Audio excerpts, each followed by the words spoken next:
Welcome to 95 news. ప్రతిక్షణం ప్రజాక్షేమం కోసం బులెటిన్లో ముందుగా హెడ్లైన్స్ చూద్దాం. ప్రధాని నరేంద్ర మోదీ ఇంటి పేరిట వివాదాస్పద వ్యాఖ్యలు చేసిన కేసులో సూరత్ కోర్టు తీర్పు. కాంగ్రెస్ నేత రాహుల్ గాంధీని దోషిగా తేల్చిన కోర్టు.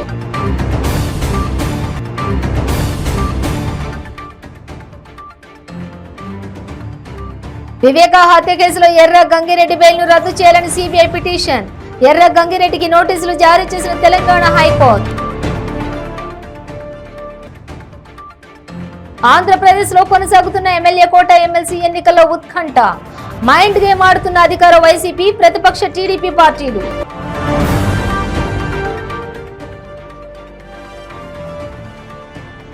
విశాఖ రామజోగిపేటలో విషాదం. కుప్పకూలిన 3 అంతస్తుల భవనం, 3 దుర్మరణం. ప్రధాని నరేంద్ర మోదీ ఇంటి పేరిట వివాదాస్పద వ్యాఖ్యలు చేసిన కాంగ్రెస్ నేత రాహుల్ గాంధీని సూరత్ కోర్టు దోషిగా తేల్చి 2 ఏళ్ల జైలు శిక్ష విధించింది. ఐపీసీ సెక్షన్ 504 కింద దోషిగా నిర్ధారించింది. ఈ సెక్షన్ కింద గరిష్ట శిక్షను ఖరారు చేసింది. దొంగలు అందరికీ మోదీ అనే సాధారణ పేరు ఎలా వచ్చింది అని నాడు రాహుల్ గాంధీ వ్యాఖ్యానించారు. రాహుల్ గాంధీ వ్యాఖ్యలపై గుజరాత్ బీజేపీ ఎమ్మెల్యే, మాజీ మంత్రి పూర్ణేష్ మోదీ 2019లో సూరత్ కోర్టులో నేరపూరిత పరువు నష్టం దావా వేశారు. ఈ కేసులో ఇరువైపుల వాదనలు విన్న కోర్టు కాంగ్రెస్ నేత రాహుల్ గాంధీని దోషిగా తేల్చింది. 2019 లోక్సభ ఎన్నికల ప్రచారంలో భాగంగా కర్ణాటక రాష్ట్రంలో కోలార్లో ర్యాలీ సందర్భంగా రాహుల్ ఈ వివాదాస్పద వ్యాఖ్యలు చేశారు. తన వ్యాఖ్యల ద్వారా మొత్తం మోదీ కమ్యూనిటీని రాహుల్ గాంధీ అవమానపరిచినట్టయింది. నేటి విచారణకు రాహుల్ గాంధీ కట్టుదిట్టమైన భద్రత నడుమ సూరత్ కోర్టుకు హాజరయ్యారు.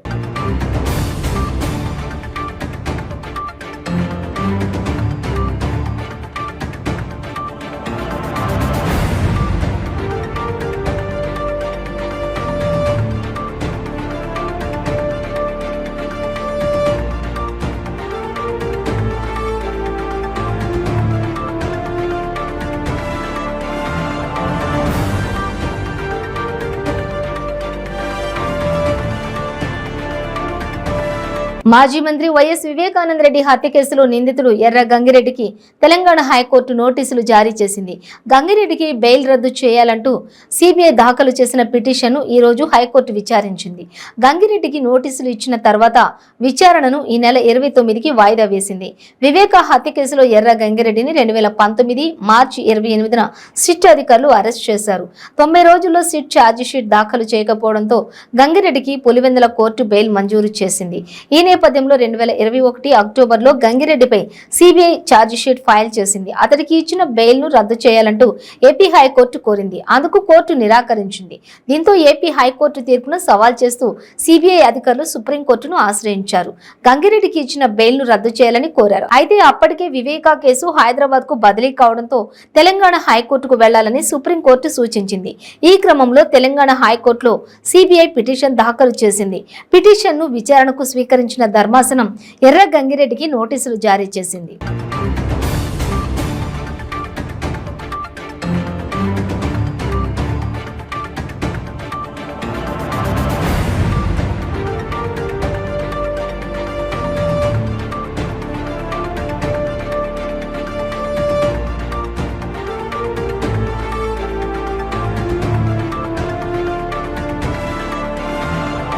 ఆంధ్రప్రదేశ్ లో కొనసాగుతున్న ఎమ్మెల్యే కోట ఎమ్మెల్సీ ఎన్నికల ఉత్కంఠ నెలకొంది. మొత్తం 7 సీట్లకు ఎన్నికలు జరుగుతున్నాయి. ముఖ్యమంత్రి జగన్ తో పాటు వైసీపీ ఎమ్మెల్యేలు వరుసగా తమ ఓటు హక్కును వినియోగించుకుంటున్నారు. టీడీపీ ఎమ్మెల్యేలు పోలింగ్ బూత్ కు చేరుకున్నారు. ఈ ఎన్నికల నేపథ్యంలో అధికార వైసీపీ, ప్రతిపక్ష టీడీపీల మధ్య మైండ్ గేమ్ కొనసాగుతోంది. అధికార పార్టీకి చెందిన అసంతృప్త ఎమ్మెల్యేలు తమతో టచ్ లో ఉన్నారని టీడీపీ నేతలు చెబుతున్నారు. వారితో మాట్లాడుతున్నామని, టీడీపీ అభ్యర్థికి ఓటేయాలని కోరుతున్నామని అంటున్నారు. అయితే తమ అసంతృప్త నేతలతో ఇప్పటికే మాట్లాడామని వైసీపీ నేతలు పేర్కొన్నారు. వారికి భరోసా కల్పించామని, తమ ఎమ్మెల్యేలు ఎవరు గీత దాటే ప్రశ్నే లేదని తేల్చి చెబుతున్నారు. ఇక ఈ నేపథ్యంలో ఎమ్మెల్యే కోట ఎమ్మెల్సీ ఎన్నికలు రాష్ట్రంలో ఉత్కంఠ రేపుతున్నాయి. ఇక సాయంత్రం 4 గంటల వరకు పోలింగ్ జరగనుంది. అనంతరం 5 గంటల నుంచి కౌంటింగ్ మొదలు కానుంది. 7 సీట్లకు జరుగుతున్న ఎన్నికలలో ఒక్కో స్థానానికి టీడీపీ అభ్యర్థి బరిలో ఉన్నారు.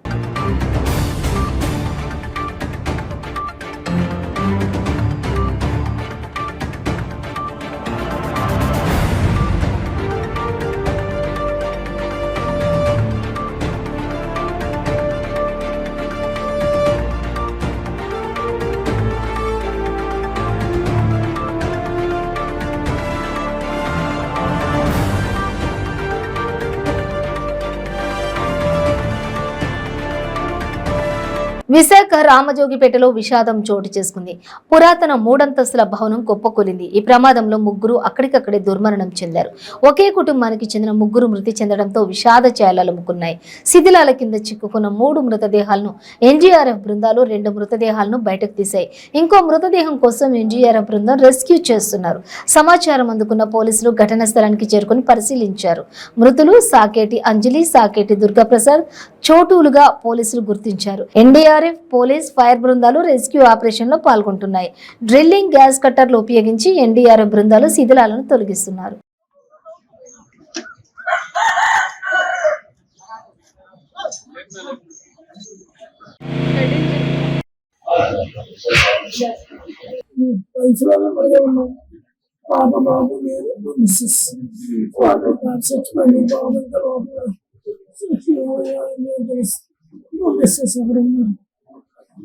పక్కన బిల్డింగ్ కన్స్ట్రక్షన్ చేస్తాం సార్. అది పడిపోయింది ఒక పాత బిల్డింగ్. అది విజయనగరం డిస్ట్రిక్ట్ వచ్చాం అక్కడికి. అకాల వర్షాలకు పంట నష్టంపై పూర్తి సమాచారం సేకరించాలని పల్నాడు జిల్లా కలెక్టర్ మరియు అధికారులను మంత్రి అంబటి రాంబాబు ఆదేశించారు. పల్నాడు జిల్లా కలెక్టర్ కార్యాలయంలో ఎమ్మెల్యే గోపిరెడ్డి శ్రీనివాసరెడ్డి కలెక్టర్ శివశంకర్ తో కలిసి మీడియాతో మాట్లాడారు. పంట నష్టపోయిన రైతులందరికీ ప్రభుత్వం తరపున నష్టపరిహారం అందేలా చర్యలు తీసుకుంటున్నామని అన్నారు. ఇక ప్రభుత్వం అందించే నష్టపరిహారం కొరకు మార్చి 30వ తేదీలోపు రైతులు రిజిస్టర్ చేసుకోవాలన్నారు. నష్టపోయిన ప్రతి రైతుకు నష్టపరిహారం అందజేస్తామని మంత్రి అంబటి రాంబాబు స్పష్టం చేశారు. 17, 18, 19, 20 తారీఖుల్లో అకాల వర్షాలు పడ్డాయి. దానితో పాటుగా గాలులు కూడా కొన్ని ప్రాంతంలో విపరీత స్థాయిలో వీచాయి. దానివల్ల చాలా పంటలు నష్టపోయారు. ముఖ్యంగా అరటి గాని, మామిడి గాని ఇలాంటి పంటలు, మిర్చి ఇలాంటి పంటలు మన ప్రాంతంలో తీవ్రంగా నష్టం జరిగినట్టుగా సమాచారం వచ్చింది. మొక్కజొన్న, వరి ఇవి కూడా. దీని మీద ప్రభుత్వం వెంటనే స్పందించి ఒక మెమోని కూడా రిలీజ్ చేయడం జరిగింది. 30వ తారీఖు వరకు కూడా ఏ పంటలు ఏ ప్రాంతంలో దెబ్బతిన్నాయో ఎన్యూమరేట్ చేయమని ఆదేశాలు ఇవ్వడం జరిగింది. అలాగే అగ్రికల్చర్ డిపార్ట్మెంట్, హార్టికల్చర్ డిపార్ట్మెంట్ కూడా కలెక్టర్ గారి ఆదేశాల మేరకు ఎన్యూమరేషన్ జరుగుతూ ఉన్నది. ఇప్పటి వరకు సుమారుగా అగ్రికల్చర్ లో 1855 ఎకరాలని ఎన్యూమరేట్ చేశారు. హెక్టార్లని ఎన్యూమరేట్ చేశారు. ఈ విధంగా హార్టికల్చర్ కి సంబంధించి 109 హెక్టార్స్ ని ఎన్యూమరేట్ చేశారు. This is not the final figure. మళ్ళా 30వ తారీఖు దాకా ఎన్యూమరేషన్ చేసే అవకాశం ఉంది. కాబట్టి 30వ తారీఖుకి మొత్తం టోటల్ గా ఎన్యూమరేట్ చేసినటువంటి హెక్టార్లు ఎన్ని అవుతాయో అగ్రికల్చర్ లో కానీ హార్టికల్చర్ లో కానీ అవన్నీ కూడా 1వ తారీఖుకి అర్థమవుతుంది. 1వ తారీఖు అర్థమైన తర్వాత 1 నుంచి 3 వరకు ఆయా ప్రాంతాల్లో ఉన్నటువంటి రైతు భరోసా కేంద్రాల్లో వీటిని సోషల్ ఆడిట్ కోసం అక్కడ ప్రకటించడం జరుగుతుంది. దానిలో ఎవరికి వచ్చింది ఏమిటి అన్ని చూసుకుని ఆ తర్వాత 3వ తారీఖు తర్వాత ఫైనల్ లిస్ట్ తయారు చేసి గవర్నమెంట్ కు పంపించడం జరుగుతుంది. గవర్నమెంట్ వాటిని పరిశీలించిన తర్వాత వారికి ఇన్పుట్ సబ్సిడీ ఇవ్వడం జరుగుతుంది. ఇది కొంత మేరకు జరిగిన పూర్తి నష్టాన్ని కూడా ప్రభుత్వం పూడ్చలేకపోయినప్పటికీ కొంత మేరకు రైతుకు ఊరట కలిగించేందుకు ఇది ఉపయోగపడుతుందనేటువంటి ఉద్దేశం మాకున్నది. ఎక్కడెక్కడ ఎవరెవరు పంటలు నష్టపోయారో చాలా మంది రైతులు నష్టపోయారు. మిర్చి కానీ, మామిడి కానీ, మొక్కజొన్న కానీ, మరి డొమెస్టిక్స్ ములగ పంట కానివ్వండి, అరటి పంట కానివ్వండి, బొప్పాయి పంట కానివ్వండి, వరి కానివ్వండి, ఇవన్నీ కూడా తీవ్రంగా ఇంకా చాలా పంటలు ఉన్నాయి మన ప్రాంతంలో. అవన్నీ కూడా తీవ్రంగా అకాల వర్షాల వల్ల, గాలుల వల్ల, మామిడి తోటలు అయితే కొన్ని చోట్ల మొక్కలు సైతం లేచి పడిపోయాయి, కొమ్మలు ఇరిగిపోయాయి. ఏదో కాయ మాత్రమే కాదు, మొత్తంగా చాలా తీవ్రమైనటువంటి నష్టం జరిగింది. అయితే జరిగిన నష్టాన్నంతా ప్రభుత్వం పూడ్చలేకపోయినా చన్నీళ్లకు వేడి నీళ్లు తోడులాగానో, వేడి నీళ్లకు చన్నీళ్లు తోడులాగానో కొంతమేరకు ఎన్యూమరేట్ చేసి ప్రభుత్వాన్ని ఆదుకోవాలనేటువంటి ప్రయత్నం చేస్తున్నది. రైతులు నిరుత్సాహపడవద్దని కూడా ఈ సందర్భంగా కోరటం జరుగుతుంది. పల్నాడు జిల్లా సత్తెనపల్లి మండలం నందిగామ అడ్డరోడ్డు వద్ద దెబ్బతిన్న పంట పొలాలను తెలుగుదేశం పార్టీ నాయకుడు కన్నా లక్ష్మీనారాయణ పరిశీలించారు. అకాల వర్షాలకు పంట నష్టపోయిన రైతులను పరామర్శించిన కన్నా వారిని ఆదుకోవాలని ప్రభుత్వాన్ని డిమాండ్ చేశారు. జగన్ పాదంలో రైతులకు అనేక కష్టాలు ఎదురవుతున్నాయన్నారు. ఇక రైతులకు అవసరమైన వ్యవసాయ పనిముట్లు అందటం లేదన్నారు. కేంద్రం నిధులను జగన్ తన నిధులుగా చెప్పుకోవడం సిగ్గుచేటని కన్నా విమర్శించారు. నిధులిస్తున్నానంటూ ఓట్లు వేయమని అడిగే హక్కు జగన్ కు లేదన్నారు.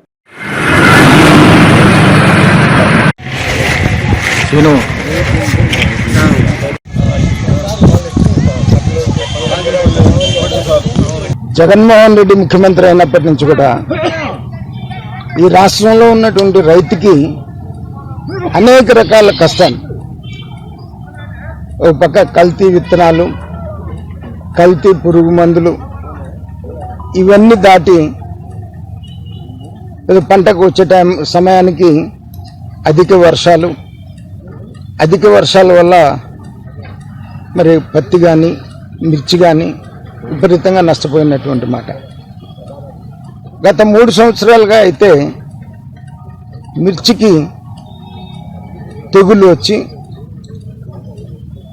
ఖర్చు కూడా విపరీతంగా పెరిగిపోయింది. నల్లి తెగులు వచ్చి విపరీతంగా ఖర్చు కూడా పెరిగిపోయినటువంటి పరిస్థితి. ఇన్ని కష్ట నష్టాలకు ఓర్చి నోటి దాకా వచ్చింది అనుకున్నటువంటి పంట మరి 3-4 రోజుల్లో కురిసినటువంటి అకాల వర్షాల వల్ల పంట తడిచి తాలుగా అయ్యి కనీసం ఇప్పుడు ఉన్నటువంటి పంటకి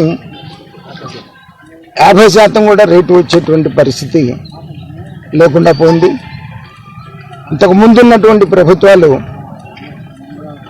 రైతుకి అవసరమైనటువంటి తైవాన్ స్ప్రేయర్లు కానివ్వండి, పట్టాలు కానివ్వండి, లేకపోతే వ్యవసాయ పనిముట్లు కానివ్వండి, డ్రిప్ ఇరిగేషన్ కానివ్వండి, అనేక రకాలుగా రైతుకి సాయం అందించేవాళ్ళు. పట్టలు ఎప్పుడు అవసరమైతే వర్షం వస్తుందని అనుకుంటే అప్పటికప్పుడు బయలుదేరిస్తే పట్టలు నేను వ్యవసాయ శాఖ మంత్రిగా పనిచేసినాను. మరి ఎంతమందికి లాస్ట్ మినిట్లో కూడా పట్టాలు ఇప్పించినటువంటి పరిస్థితి, బడ్జెట్ మించి కూడా మేము పట్టాలు ఇప్పించినటువంటి పరిస్థితి చేశాం. ఎందుకంటే రైతును ఆదుకోవాలి అన్నటువంటి ఉద్దేశంతో.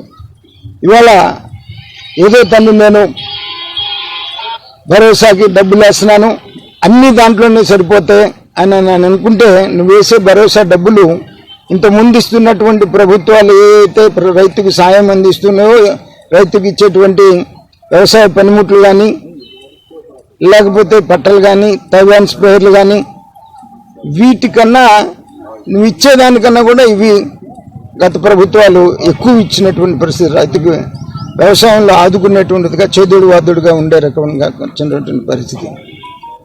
మరి ఈ రకంగా నేనేదో రైతుకి 8,000 రూపాయలు సంవత్సరానికి ఇస్తున్నాను అన్ని దానికి వచ్చేటువంటి డబ్బు అంతా కూడా డైవర్ట్ చేసి నేనేదో మీకు ఇస్తున్నానని గొప్ప చెప్పుకుంటాం కూడా కాకుండా ఇస్తున్నాను కాబట్టి నాకు నువ్వు డబ్బు ఓటు వేయండి అని డిమాండ్ చేస్తున్నటువంటి పరిస్థితి ఉంది.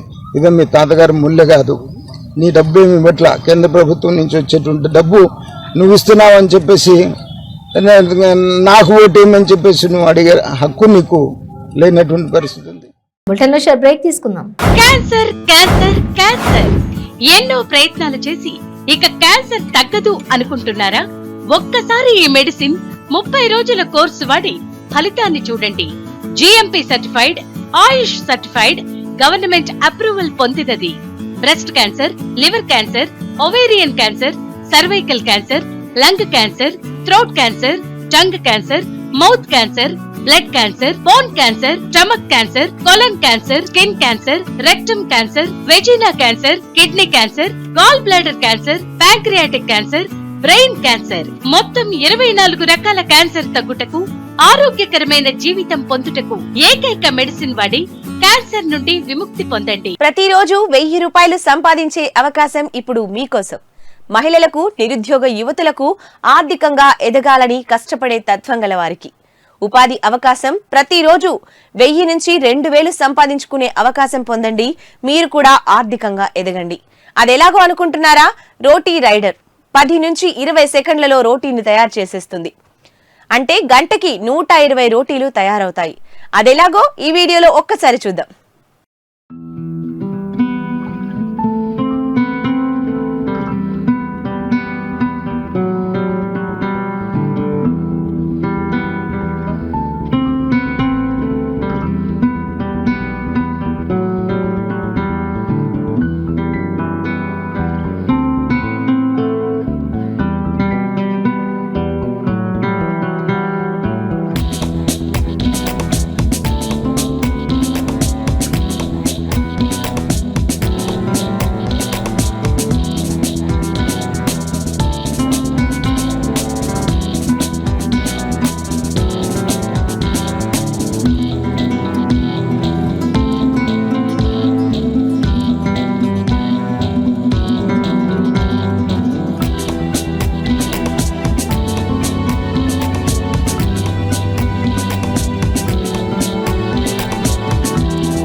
Welcome back to 95 news. Telangana రాష్ట్రంలో ప్రజల పాలన లేదని, పోలీస్ పాలన సాగుతోందని టీపీసీసీ సీనియర్ ఉపాధ్యక్షులు మల్లు రవి అన్నారు.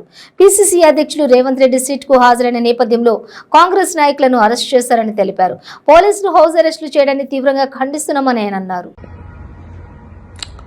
I am house arrested today and I am told all the Congress leaders are house arrested. This shows there is only police rule and there is no people's rule in the Telangana state.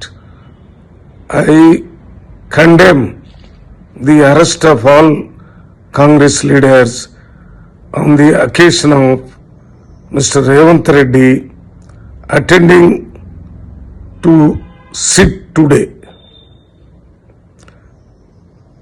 I demand to release all the Congress leaders immediately. ఉమ్మడి వరంగల్ జిల్లాలో ముఖ్యమంత్రి కేసీఆర్ పర్యటిస్తున్నారు. మహబూబాబాద్ జిల్లా పెద్దవంగర మండలం రెడ్డికుంట తండ, దుగ్గొండి మండలం అడవి రంగాపురంలోని పర్యటిస్తున్నారు. ఇటీవల కురిసిన వర్షాలకు దెబ్బతిన్న పంట పొలాలను కేసీఆర్ పరిశీలించారు. ఈ నేపథ్యంలోనే సీఎం పర్యటన సందర్భంగా విపక్ష నాయకులు, ప్రజా సంఘాల నేతలను పోలీసులు ముందస్తుగా అరెస్టులు చేస్తూ ఉన్నారు. కాగా తొర్రూరు, పెద్దవంగర మండలాల్లో BJP, Congress, CPI, ML party పలు ప్రజా సంఘాల నాయకులను పోలీసులు ముందస్తుగా అరెస్టులు చేసి పోలీస్ స్టేషన్కు తరలించారు.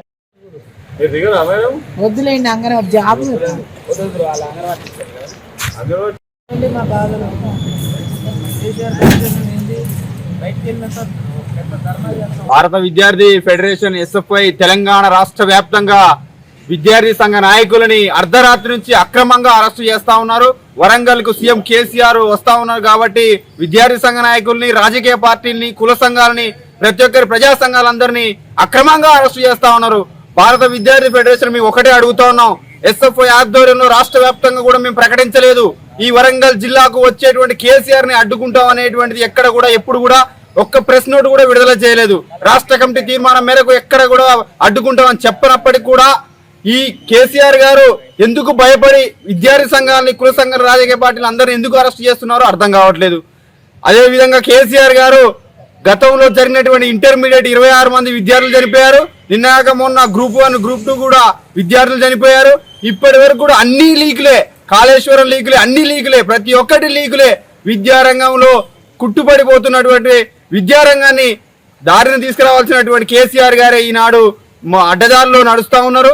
కాబట్టి అవుట్ సోర్సింగ్ గా చేస్తున్నటువంటి ప్రవీణ్ మీద ఇప్పటి వరకు కూడా ఆయన మీద విచారణ జరుగుతుంది తప్ప ఇప్పటి వరకు కూడా ఏ సెక్షన్ల మీద కేసులు పెట్టామని కూడా ఇప్పటి వరకు కూడా ప్రకటించలేదు ప్రభుత్వం. కాబట్టి దీన్ని బట్టి మనం అర్థం చేసుకోవాల్సింది ఏంటంటే ఈ ప్రభుత్వమే మొత్తం వెనుకుండి నడిపిస్తా ఉంది.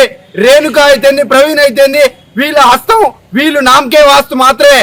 కానీ మొట్టమొదటిగా దీని మెయిన్ పాత్ర మొత్తం కేటీఆర్ మండలంలోనే 100కు పైగా మార్కులు వచ్చినటువంటి, సొంత మండలంలోనే 100కు పైగా మార్కులు వచ్చాయి.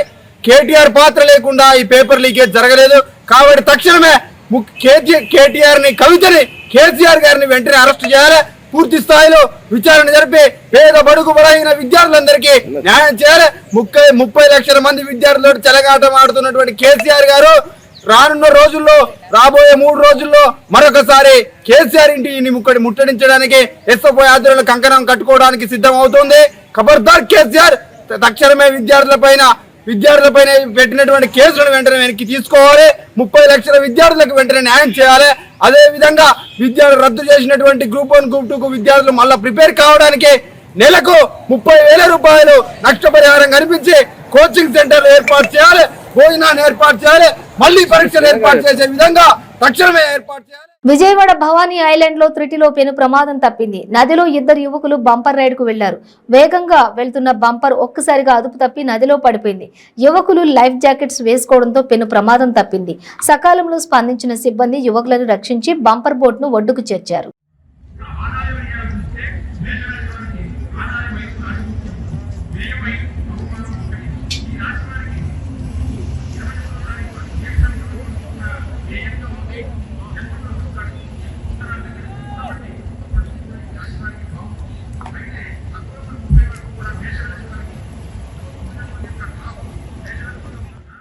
బులెటిన్ ముగించే ముందు హెడ్లైన్స్ మరోసారి. ప్రధాని నరేంద్ర మోదీ ఇంటి పేరిట వివాదాస్పద వ్యాఖ్యలు చేసిన కేసులో సూరత్ కోర్టు తీర్పు. కాంగ్రెస్ నేత రాహుల్ గాంధీని దోషిగా తేల్చిన కోర్టు.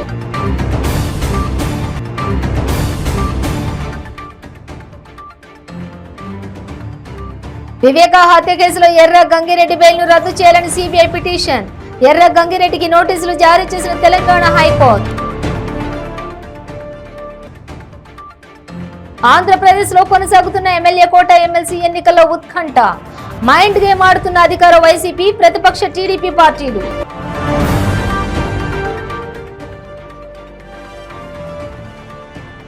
విశాఖ రామజోగిపేటలో విషాదం. కుప్పకూలిన 3 అంతస్తుల భవనం, 3 దుర్మరణం. ఇవి బులెటిన్ డీటెయిల్స్. చూస్తూనే ఉండండి 95 న్యూస్.